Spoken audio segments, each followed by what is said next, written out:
দেখো দর্শক বন্ধুরা, আজকে সোমবারের আমাদের লাঞ্চ মেনু কি কি রেডি করছি দেখো। কুঁদরি ভাজা পেঁয়াজ দিয়ে, কুঁদরিটা একটু ভাজা হবে, ঠিক আছে। কুঁদরি খাওয়াটা খুব ভালো, কুঁদরির মধ্যে প্রচুর মিনারেল থাকে, তো সুগারের পেশেন্টদের জন্য খাওয়া ভালো। তো যাই হোক, কুঁদরি মানে সবারই খাওয়া ভালো, তো যাই হোক সেটা বড় কথা না। এটা হচ্ছে রাত্রির জন্য ভেজে রেখে দিচ্ছি যাতে রুটির সাথে খাওয়া যায়।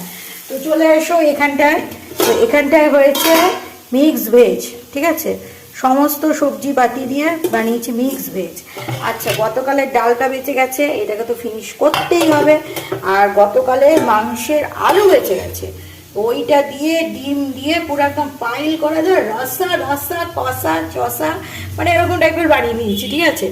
তো ডিমের লুকটা তো দারুণ হয়েছে, আমার তো মনে হচ্ছে পুরো ডিম দিয়ে ভাতটা খেয়ে নিতে পারবো।